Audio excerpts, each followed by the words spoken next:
Bonjour, bienvenue sur ce webinaire sur la thématique des économies d'énergie et plus particulièrement sur l'impact énergétique du numérique en entreprise. Je me présente, je suis Jean Évin, conseil énergie à la CCI Lyon Métropole Saint-Étienne-Roanne. Je vous propose de démarrer tout de suite pour respecter le temps qui nous est imparti. Quelques règles d'abord de fonctionnement. Vos micros sont éteints en raison du nombre d'auditeurs, mais vous pouvez poser vos questions sur la partie chat au fil de l'eau. La partie chat étant une des fenêtres qui est sur la droite de votre écran. Ce webinaire est enregistré, vous pourrez donc revisionner sur un lien que je vous indiquerai tout à l'heure la totalité de ce webinaire. Et la présentation sera également disponible à la diffusion. Alors pour animer ce webinaire, nous accueillons Caroline Watteau. Je vous laisse Bonjour à tous. vous présenter. Oui, donc Caroline Bateau, je suis en charge du département numérique responsable chez Appel Data Center. Et donc, on intervient depuis une dizaine d'années sur les sujets des impacts environnementaux des acteurs du numérique. Voilà, et pour co-animer, nous sommes avec Patricia Dufournay. Oui, bonjour. Donc, également. Oui, donc Patricia Dufournay, chargée de mission énergie à la Chambre du commerce et d'industrie à Chambéry, donc en Savoie. Et voilà, j'ai le plaisir d'animer ce webinaire aux côtés de Jean. Alors, il est utile de rappeler que les chambres de commerce accompagnent les entreprises sur toutes les thématiques environnementales. Au niveau de l'énergie, donc sur la transition énergétique, grâce à plusieurs dispositifs. Tout d'abord sous forme de webinaire comme aujourd'hui, mais aussi sous forme d'ateliers présentiels où on approfondit les sujets.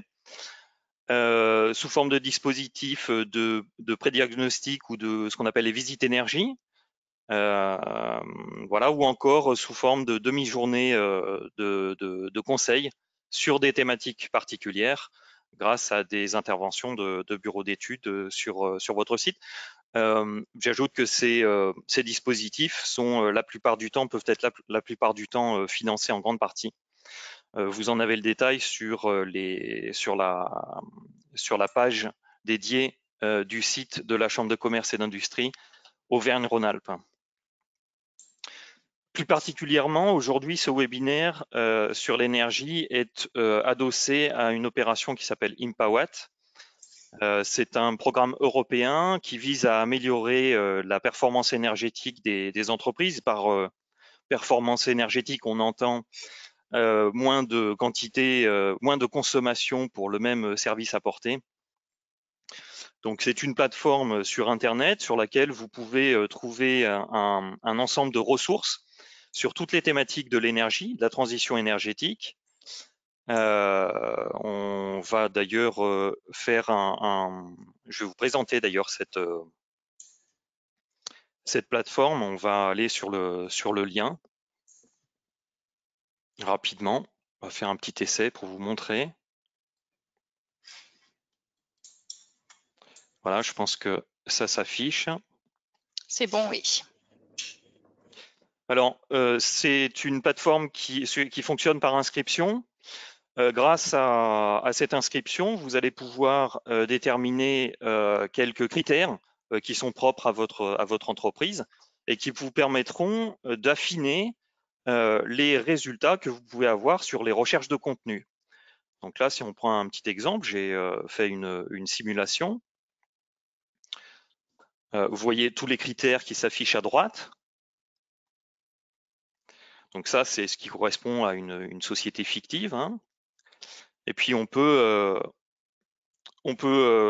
choisir, alors là, c'est préenregistré, mais vous pouvez cliquer, vous pouvez taper ce que vous voulez. Voilà, et vous allez avoir un ensemble de résultats qui vous concernent et qui sera adapté en fonction de l'auditoire. Voilà, est-ce que je suis plutôt référent en énergie? Est-ce que c'est plutôt de l'information pour de l'aide à la décision? Est-ce que c'est plutôt pour appliquer par les opérateurs? Et donc, vous avez différents types de contenus. Vous avez des quiz, vous avez des supports qui peuvent être diffusés et vous pouvez donc les télécharger. Voilà. La plupart au format PowerPoint. Voilà pour cette présentation d'Impawatt, qui est donc le dispositif support de ce webinaire. Donc on en revient à notre présentation. Je vous propose de passer au vif du sujet. Je vais vous passer la parole et la présentation, Caroline.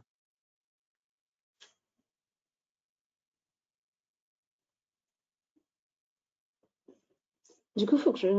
Ah, attends, il faut que je monte sur le bon écran. Voilà, il faut que vous fassiez la même manipulation que moi.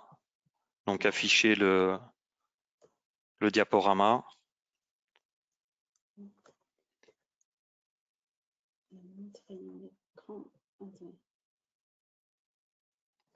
Voilà, et là vous allez en paramètres d'affichage, vous faites alterner.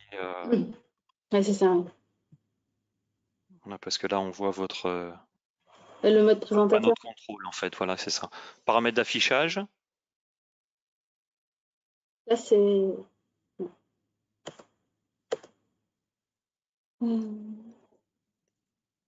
Paramètres d'affichage, voilà, en haut. Et c'est le premier choix, basculer. Voilà. Voilà. Du coup, c'est... Vous voyez le bon écran là? On voit le bon écran. Super.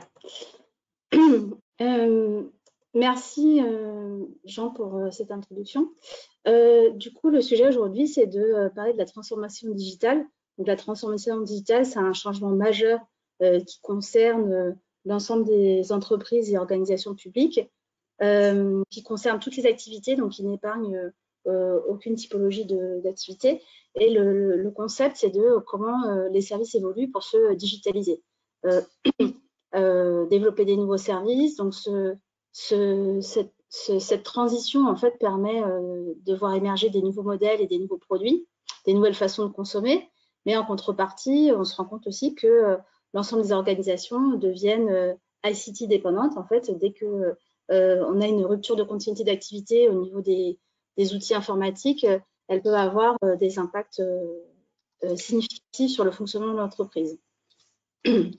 Alors, avec la transition digitale et des nouveaux modes de production et de consommation, arrive au fil de l'eau tout un tas de nouvelles questions relatives à la confiance sur les données personnelles, l'accessibilité pour les personnes en situation de handicap, la gouvernance, comment sont gérées les données, qui décide des changements, des outils, aussi sur la partie ressources naturelles, car l'ensemble des équipements informatiques, on le verra, leur étape de fabrication est très gourmande en consommation de ressources naturelles. La localisation aussi, où sont stockées mes données, la gestion des déchets, de l'éthique, de la responsabilité et aussi l'implication, l'énergie évidemment et la communication.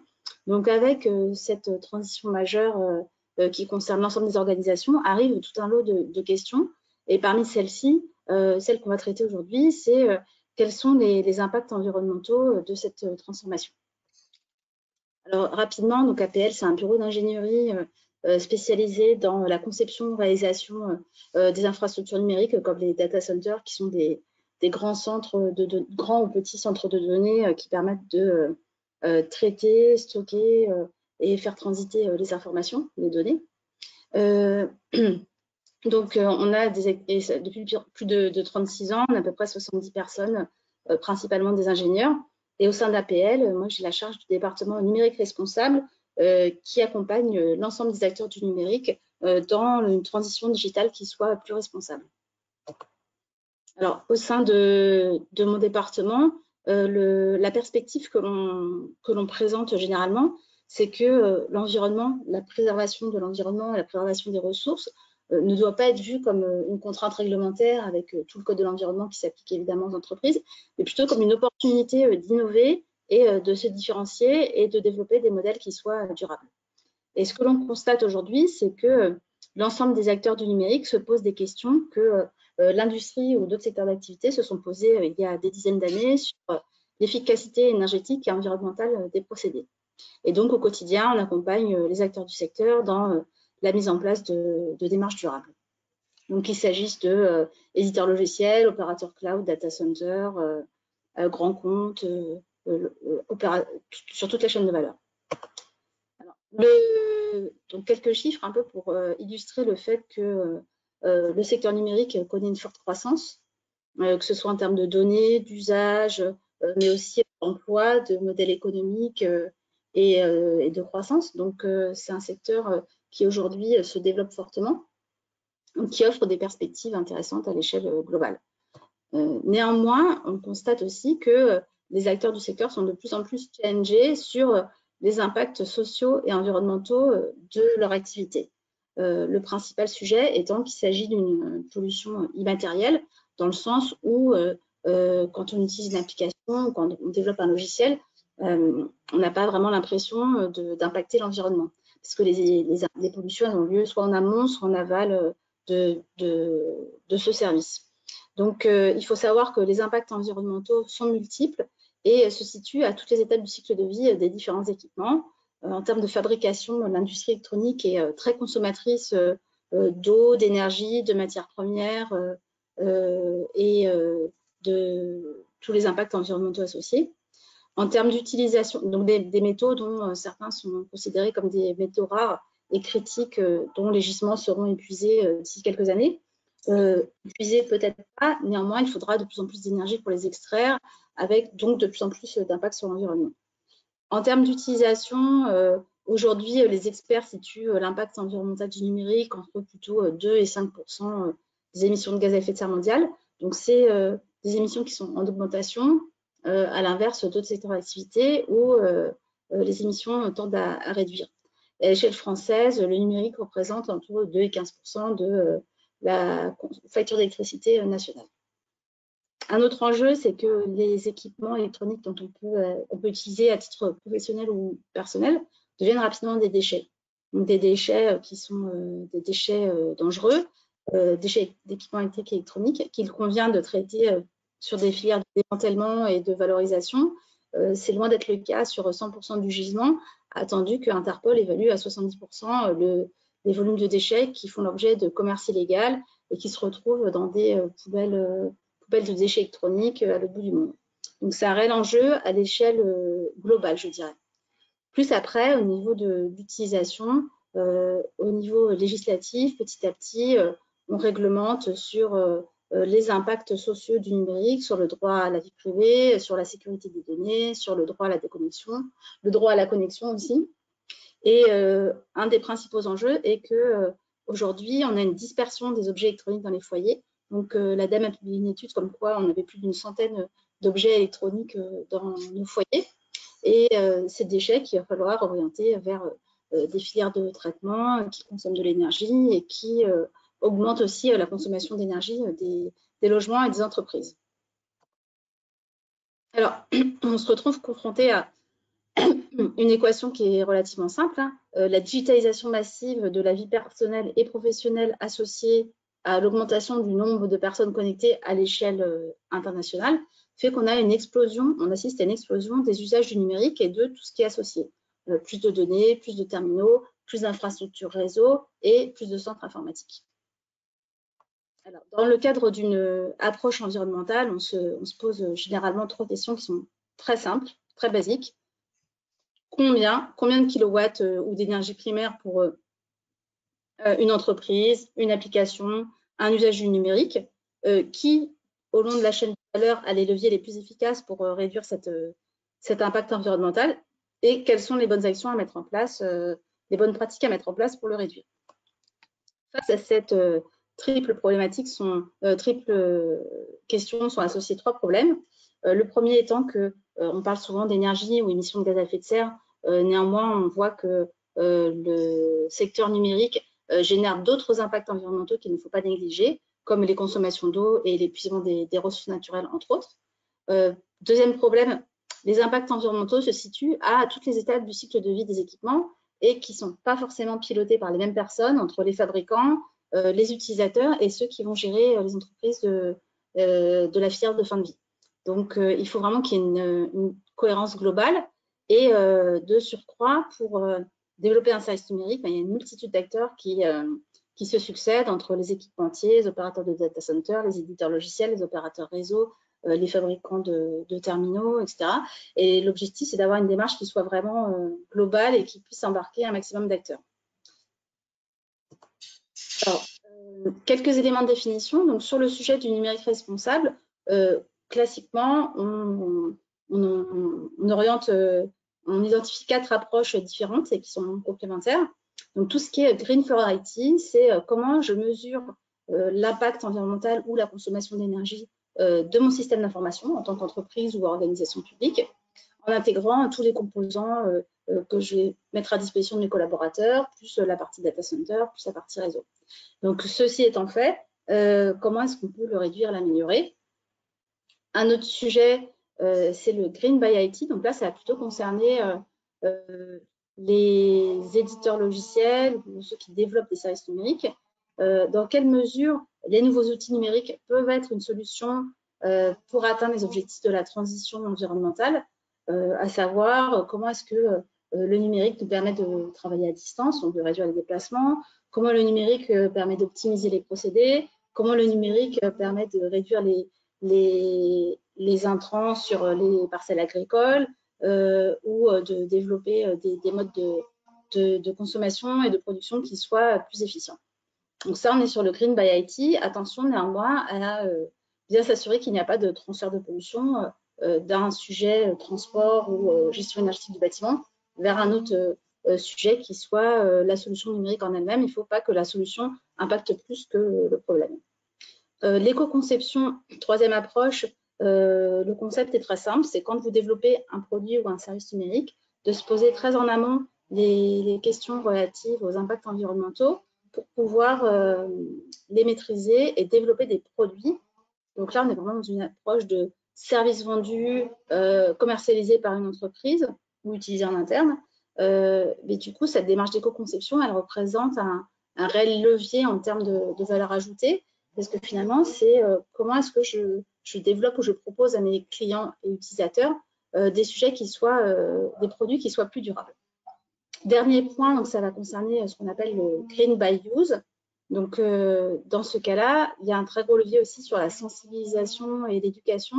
Et comment mettre en place ce sujet consiste à identifier des actions à mettre en place pour sensibiliser de manière positive les utilisateurs à avoir un usage raisonné de leur outil numérique sans avoir une approche qui soit forcément pénalisante ou contraignante.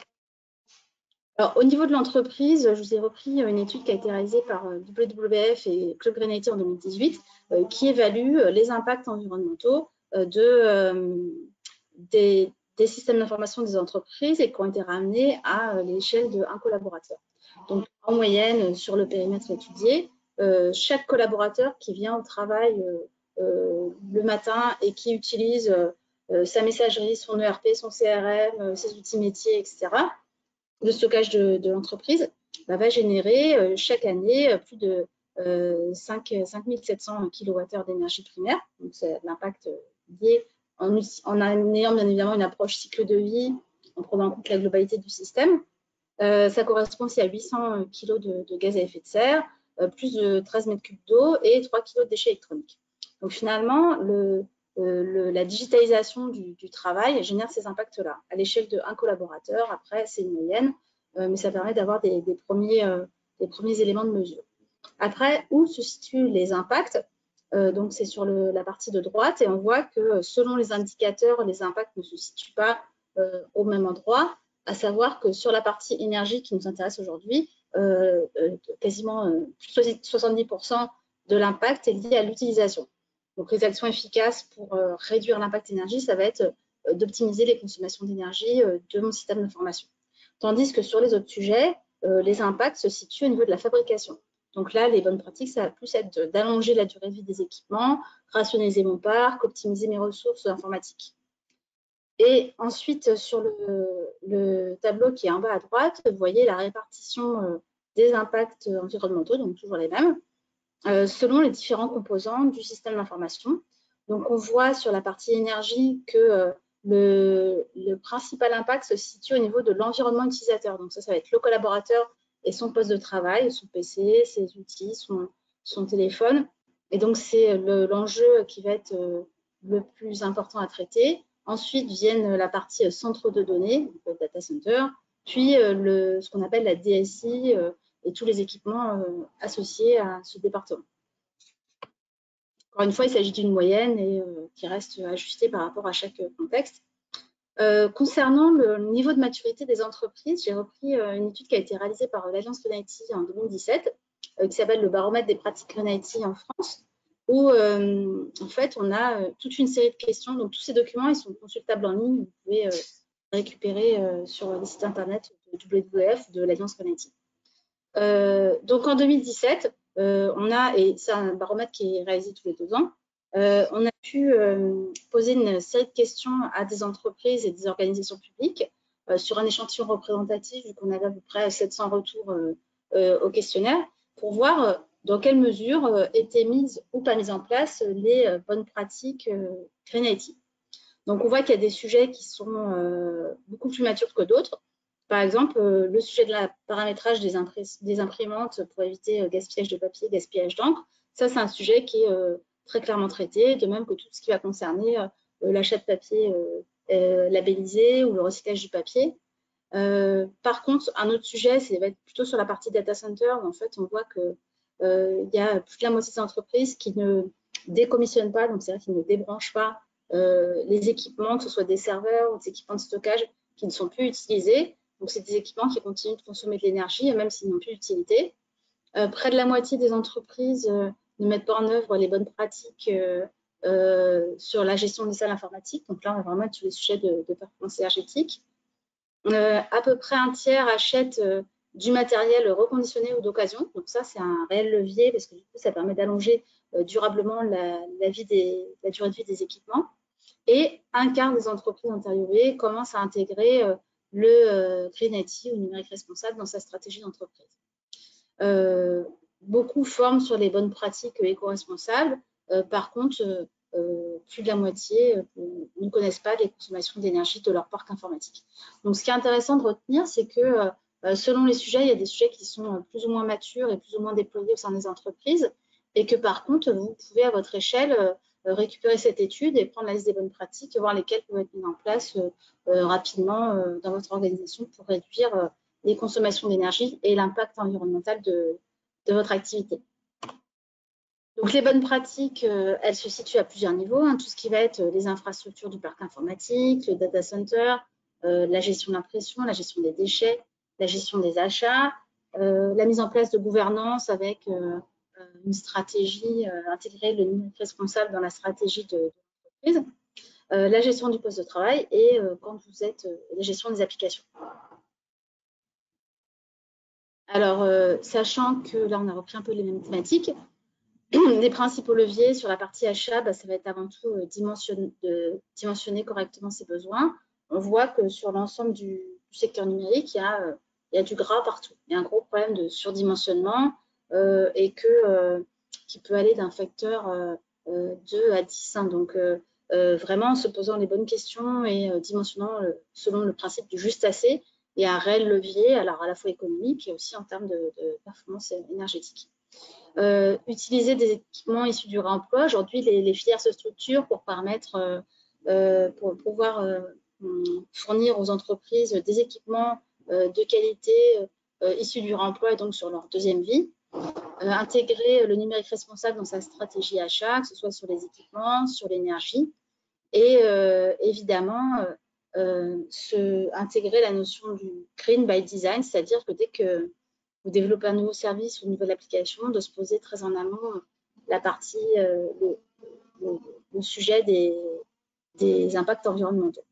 Ensuite, sur la partie utilisateur, donc ça va être de paramétrer par défaut, optimiser, sensibiliser les utilisateurs, mutualiser, virtualiser les assets, assurer aussi du reporting pour s'assurer du pilotage, mettre en place un pilotage pour s'assurer qu'on atteint les objectifs définis.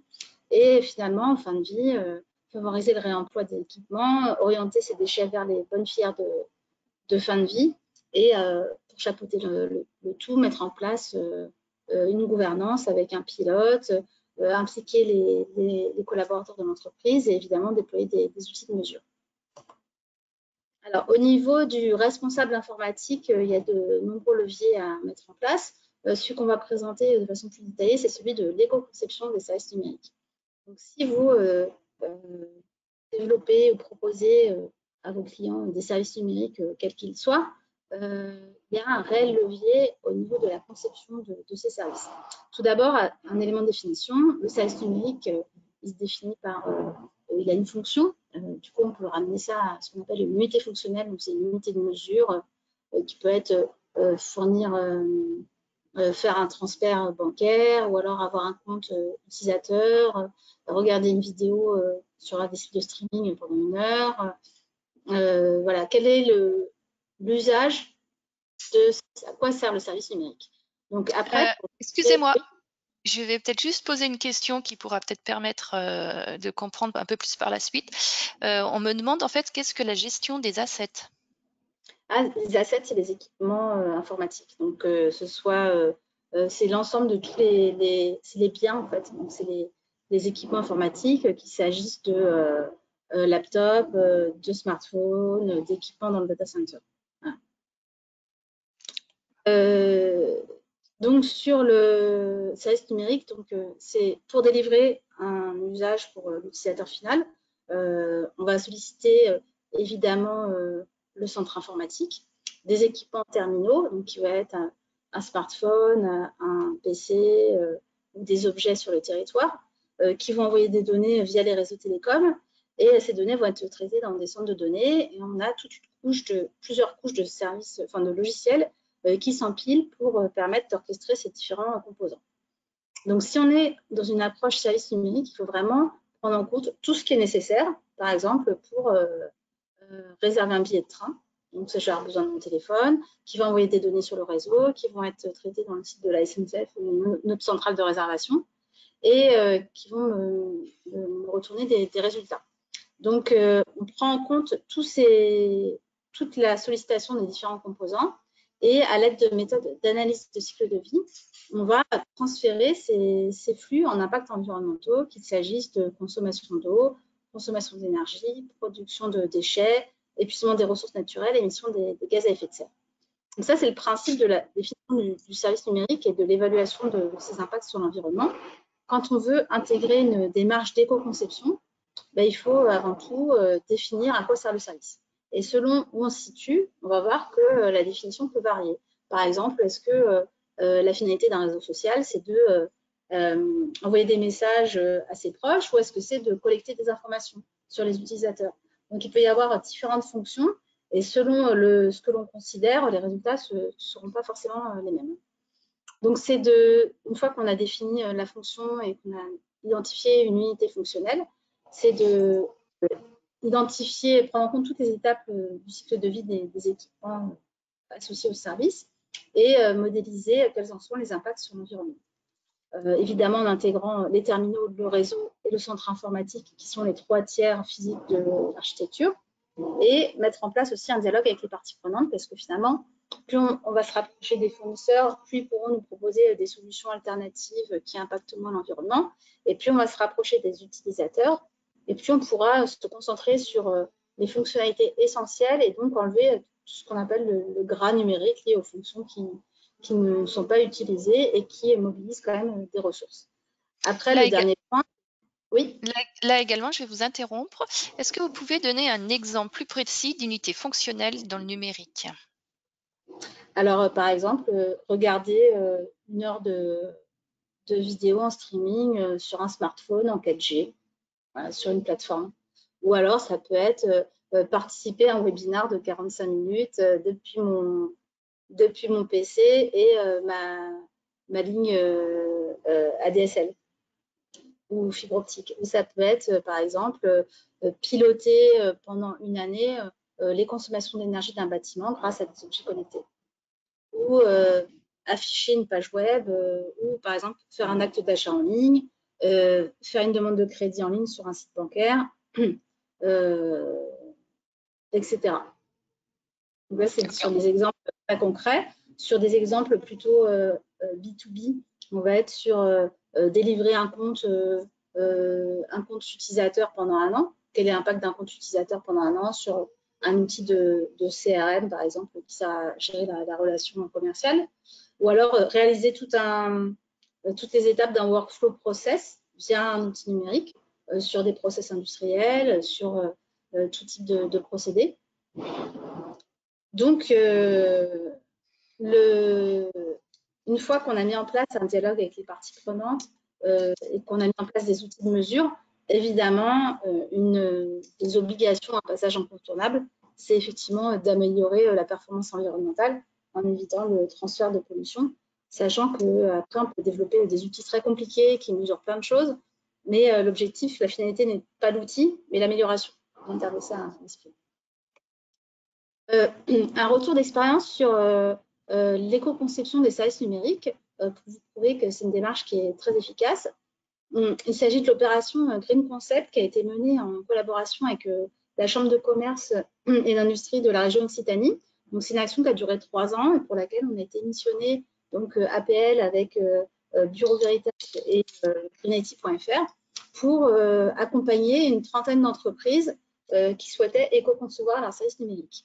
Donc là, on avait une cible avec beaucoup de PME, quelques TPE, des startups et quelques grands groupes. Donc vraiment un échantillon très diversifié, à la fois des typologies d'entreprises, mais aussi des typologies de services numériques, attendu qu'il y en a qui vont concerner la digitalisation des transports, l'e-santé, les réseaux sociaux, l'agriculture de précision, la gestion bâtimentaire, l'industrie et les services. Donc on avait un échantillon très large de typologies de services et de typologies d'entreprises. Et ce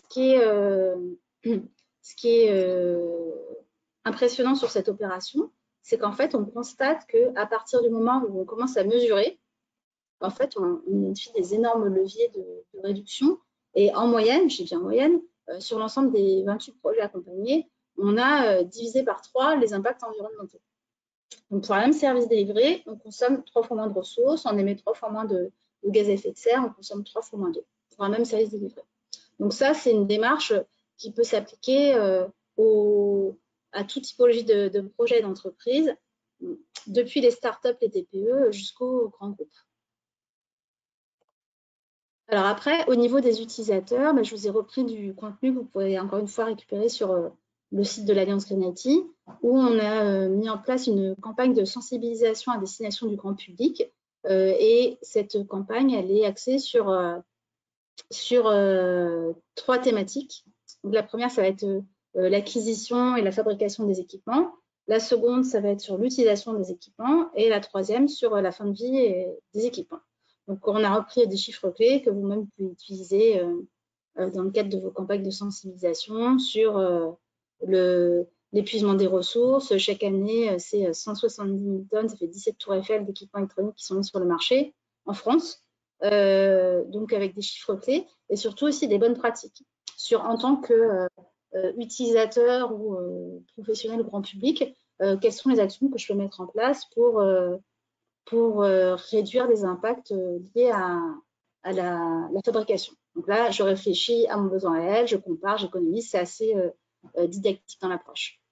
Donc au niveau de l'utilisation, voilà, par exemple, on a repris des exemples aussi, on a essayé de faire assez parlant. Si pour regarder un film de 90 minutes en streaming, ça consomme autant d'énergie que la cuisson d'un poulet rôti au four électrique. Ou alors le fait que la 4G consomme 23 fois plus d'énergie que la DSL. Donc effectivement, dès qu'on a la possibilité de se mettre en connexion Wi-Fi à DSL, c'est on réduit grandement les impacts liés au réseau. Et des bonnes pratiques à mettre en face sur j'apprends à me servir de mon matériel, je l'entretiens pour le faire durer plus longtemps.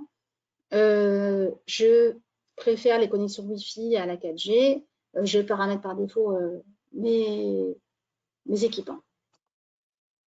Et finalement, sur la partie fin de vie, on voit qu'il y a 88% des téléphones qui sont mis au rebut alors qu'ils fonctionnent encore. Donc ça, c'est des équipements qui peuvent être orientés vers des filières de réemploi. Et quelques données clés sur le nombre d'emplois créés par la filière du recyclage à l'échelle France, à l'échelle Europe, et le nombre de déchets électroniques collectés par an en France par ces filières. Plus quelques bonnes pratiques à mettre en place, encore une fois, au niveau grand public, et qui sont assez simples à mettre en place. Donc, en conclusion de ce sujet, il y a un point qui est important, c'est que aujourd'hui, le numérique est un secteur qui explose alors qu'on a des objectifs de réduction pour atteindre les objectifs de la transition environnementale. Donc, on doit faire à l'échelle du numérique 2 fois plus, ou 3 fois plus, ou 4 fois plus d'efforts. Ce qui est dimensionnant. Par contre, il y a un réel levier qui est efficace en termes de performance environnementale et énergétique, mais aussi en termes de différenciation, et parce que le numérique responsable va dans le sens de l'accessibilité, va dans le sens de l'amélioration de l'expérience utilisateur. Donc, il y a aujourd'hui un sujet qui est saisi pris à bras le corps par de plus en plus d'organisations. Donc, les principaux leviers, c'est réduire les impacts sur l'activité propre numérique des entreprises. Éco-concevoir les services numériques, on a vu que ça avait pour incidence de permettre de diviser par 3 les impacts environnementaux, et aussi voir dans quelle mesure le numérique peut nous aider à atteindre nos objectifs de la transition écologique. Comment est-ce que le numérique peut réduire les impacts du transport, des bâtiments, de l'agriculture, de l'énergie. Et après, c'est une démarche basique d'amélioration continue qui repose sur la mesure. Il y a un très gros sujet sur la mesure, quantifier ses impacts, identifier où sont les principaux points sur lesquels il faut agir, mettre en place des actions, et surtout impliquer au maximum à la fois les collaborateurs et les acteurs de la chaîne de valeur. Hop, du coup, Jean, je vous repasse la main. Oui, alors je vous remercie pour cette intervention. Donc, je vais récupérer la présentation.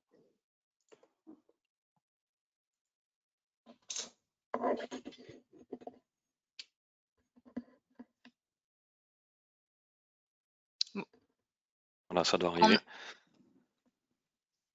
En attendant, on va peut-être pouvoir commencer une ou deux questions. Par exemple, donc, alors une question un petit peu, je dirais, d'actualité, je dirais, qui concerne le télétravail et le travail en présentiel. Alors, est-ce qu'on peut avoir une idée? Excusez-moi, j'ai perdu la question, la ligne. Avez-vous une idée des impacts entre le télétravail avec des outils numériques ou le télétravail en présentiel? Alors, entre le travail présentiel, disons que aujourd'hui, il y a plusieurs études qui ont été éditées sur ce sujet-là, qui ont des conclusions pas forcément similaires. Par contre, on est en train de mesurer, notamment dans le cadre de la crise sanitaire, là, on voit que le numérique est un levier de résilience des organisations, vu que tout le monde a pu maintenir ses activités en télétravail, et on a réduit fortement les déplacements. Donc ça, c'est des sujets qui sont en cours. Alors là, on était en période de confinement, donc forcément, on a eu une très, très grosse baisse des déplacements. Après, les études dans les cadres desquels l'impact du télétravail n'était pas si évident, c'était lié au fait que les personnes qui sont en télétravail, elles vont faire plus de déplacements parce qu'elles vont partir en week-end, etc. Donc, on déplace un peu le sujet. Néanmoins, je pense, de mon point de vue, que le télétravail a réellement une incidence positive sur l'environnement, et que de ce fait, on va aussi réduire les impacts des bâtiments, parce qu'on a besoin de moins de bureaux qu'il faut chauffer, qui consomment de l'énergie. Et de surcroît, l'objectif, c'est aussi d'améliorer la qualité de vie des collaborateurs et leur éviter les 2 heures de transport par jour. Voilà, puis je pense qu'il y aura peut-être des études suite à la crise sanitaire qu'on vient de vivre qui sortiront à voir un peu plus tard. Est-ce qu'on peut avoir une idée des actions qui ont permis de réduire donc chaque impact eau, énergie? Je pense, alors c'est une question de Anne-Eva, si elle pouvait préciser par écrit peut-être un peu plus. En attendant, alors vous donnez le lien de campagne de sensibilisation. Bien sûr, on mettra les liens en même temps qu'on enverra la présentation. On vous enverra quelques liens dont on a parlé aujourd'hui. Alors, et la 5G, alors, elle est où dans votre présentation? Alors, la partie réseau, effectivement, c'est un sujet à part entière qui est en cours de discussion, notamment avec la mise aux enchères des fréquences 5G. Le sujet de la 5G, il fait l'objet de beaucoup de polémiques. Donc, ce que je peux vous présenter, c'est plutôt la problématique dans sa globalité, parce qu'on n'a pas forcément toutes les réponses aujourd'hui. Donc, les sites 5G, effectivement, vont participer au ce qu'on appelle déploiement du edge computing, c'est-à-dire traiter les données au plus près des usages. Donc, ça va permettre de développer toute une offre numérique auquel on n'avait pas accès aujourd'hui. Tout un tas de services, de modèles économiques dont on n'a même pas encore forcément idée aujourd'hui. Donc, c'est un nouvel outil. Après, d'un point de vue énergétique pur, les antennes 5G consomment beaucoup plus d'énergie que les antennes 3G, 4G. Par contre, elles permettent aussi de traiter beaucoup plus de données. Donc, si on ramène ça à la donnée transférée, on a un impact qui est moindre. Par contre, on assiste à un fort effet rebond. C'est pourquoi, et après, il y a aussi d'autres impacts sanitaires qui ne sont pas actés aujourd'hui. Il y a des débats d'experts sur quels sont les impacts sanitaires du déploiement de la 5G. Dès qu'il y a la consultation qui a été ouverte sur la 5G, en fait, on a fait une proposition indiquant que tous les opérateurs doivent intégrer les enjeux énergétiques et environnementaux dans le déploiement de leur offre. En fait, ça devait être une condition incontournable. Et aujourd'hui, il y a plusieurs travaux qui sont menés au sein de l'ARCEP pour justement quantifier et réduire les impacts environnementaux de ces nouveaux équipements. Voilà, du coup, c'était une remarque de Pierre-Jean qui avait posé la question. Voilà, ce n'est pas seulement le réseau, c'est le remplacement de tous les terminaux et des usages inutiles supplémentaires. Oui, tout à fait, oui. Donc, je reviens sur ma question précédente. Donc, c'était sur la diapo de réduction de 63% des impacts. Donc, voilà, Anne-Eva aurait aimé savoir les actions qui ont permis à arriver à ce résultat. Alors, les actions, il y en a une cinquantaine qui sont identifiées. Cette opération, elle a fait l'objet d'un livre blanc que vous pouvez télécharger, alors soit sur le site APL datacenter apl-france.fr. Il est aussi consultable sur le site de l'ADEME, sur le site de la CCI. Et selon les cas de figure, en fait, pour répondre à votre question, les leviers n'étaient pas forcément les mêmes. On a identifié des leviers au niveau logiciel, donc optimiser la couche logicielle. On a identifié des leviers sur l'éco-conception des terminaux, des produits, des objets qui étaient sur le territoire. On a identifié des leviers en termes de gestion du data center, du cloud. Et je dirais, là où on a les plus gros leviers, c'est aussi sur la définition du modèle économique, à savoir qu'est-ce que vous vendez et quelle est la manière dont vous le vendez et comment est-ce que se positionne un exemple très simple pour illustrer ce point qu'on appelle l'économie de la fonctionnalité. Aujourd'hui, vous vendez des téléphones portables, donc votre modèle économique il repose sur l'achat. Donc, plus les consommateurs consomment de téléphones portables, plus c'est lucratif pour vous. Donc, il y a l'intérêt, c'est qu'il y ait plus forte consommation de ressources et un renouvellement plus fréquent. À l'inverse, si on prend les box Internet qui sont à votre domicile, vous n'êtes pas propriétaire aujourd'hui de votre box. Ça va être votre opérateur Internet. Et lui, il a tout intérêt, comme il vous met à disposition un service de connexion au réseau, lui, il a tout intérêt à ce que la box, elle soit éco-conçue, elle dure le plus possible et elle soit le plus résistante. Donc, en fait, son intérêt, c'est que votre box, elle ait une durée de vie très longue. Pour que vous ne la remplaciez pas, parce que dans tous les cas, le forfait restera le même, quoi qu'il en soit. Donc là, on est sur deux modèles économiques différents et on voit que dans le numérique, il y a tout un panel de déclinaisons possibles de ce concept d'économie de la fonctionnalité qui est un levier très puissant. Alors, une autre petite question. Pour une entreprise tertiaire, quelle part représente le numérique dans la conso énergétique globale? 1, 5, 10, plus? Alors, j'ai envie de dire, ça dépend. Parce que sur une entreprise tertiaire, ça dépend avant tout de votre bâtiment. Si vous êtes sur des vieux bâtiments qui fortement énergivores, le numérique ne représentera pas une part significative. Si vous êtes sur un bâtiment HQE, BEPOS ou autre, bah, finalement, on va voir que la part prépondérante va être associée à l'utilisation du système d'information. Oui, en quelque sorte, si vous avez une grosse consommation de chauffage, oui, tout à fait. Ouais. le C'est le numérique pavé énergétique. sera une petite consommation, mais si vous avez une consommation faible, ça sera plus important. On peut peut-être, Oui. enfin, selon les expériences qu'on a eues sur la question sur les entreprises tertiaires, peut-être préciser qu'on est sur à peu près 15% en règle générale. Voilà. Et parfois même, on a eu des non-sens, dans le sens où on avait des bâtiments passifs et en fait qu'on a été obligé de climatiser parce que les équipements informatiques dégageaient trop de chaleur dans les bureaux. Donc, justement, on peut revenir un petit peu sur, donc sur cette climatisation de serveurs, etc. Quelles sont les bonnes pratiques dans ce milieu-là? Est-ce que nous sommes obligés de climatiser notre salle serveur à 20 degrés ou... Alors, les températures admissibles pour les équipements informatiques, elles sont définies dans ce qu'on appelle les règles HRAE. Donc, c'est une association américaine qui regroupe tous les fabricants d'équipements et qui indique plusieurs classes de tolérance de température et d'hygrométrie.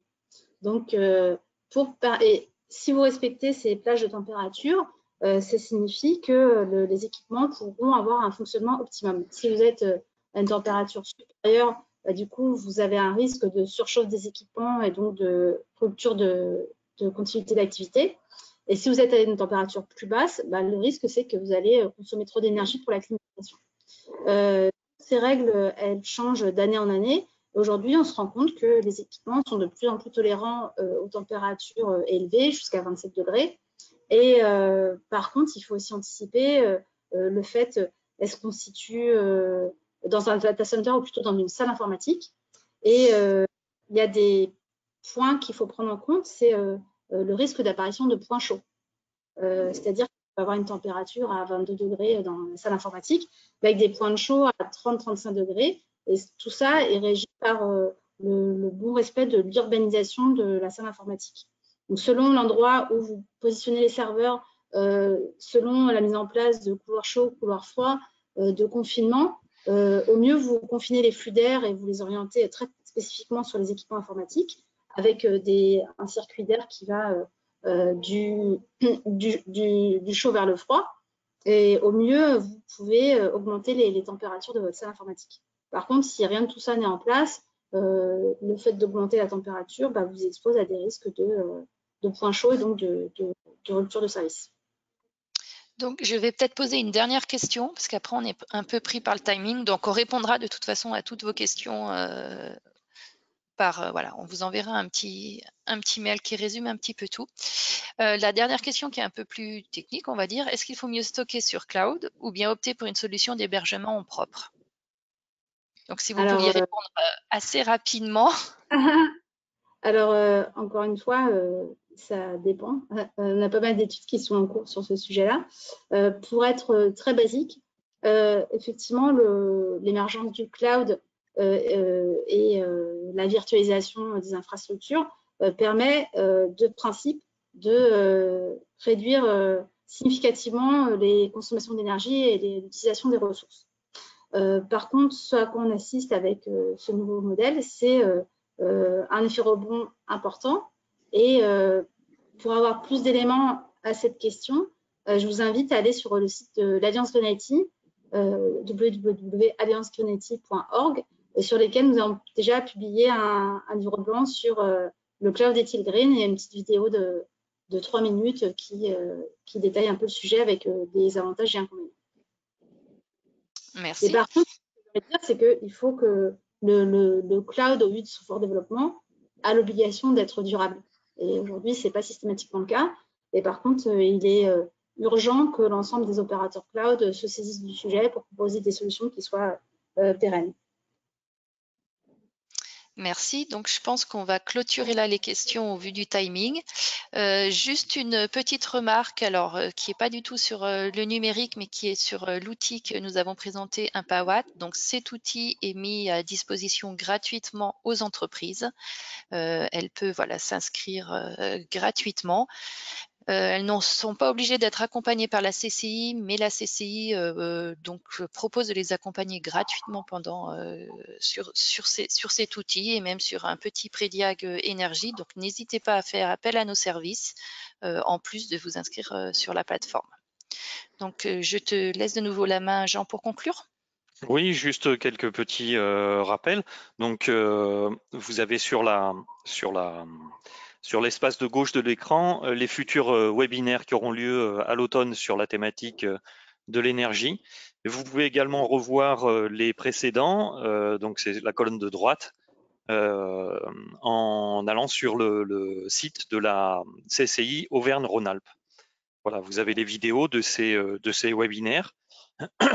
Je vous incite réellement à vous inscrire sur la plateforme Impawatt. Ça vous engage à rien. Vous avez également la possibilité de suivre vos consommations. Il y a un petit outil. Et c'est à mon sens très complémentaire avec les démarches qu'on peut faire au niveau de la Chambre de commerce. Je remercie une nouvelle fois Caroline Watteau pour son intervention. Et puis, Merci n'hésitez Jean, pas merci Patricia de votre invitation. Alors moi j'aurais juste, si on a encore une minute, est-ce que vous auriez par exemple un geste de bonne pratique à nous donner là qu'on peut mettre tout de suite en place dans nos entreprises? Écrivez-vous quand vous partez le soir. Voilà. Et bon, classiquement. Voilà, merci à vous tous. Merci. Et vous avez nos coordonnées, n'hésitez pas à nous recontacter. Au revoir. Au revoir. Au revoir à tous.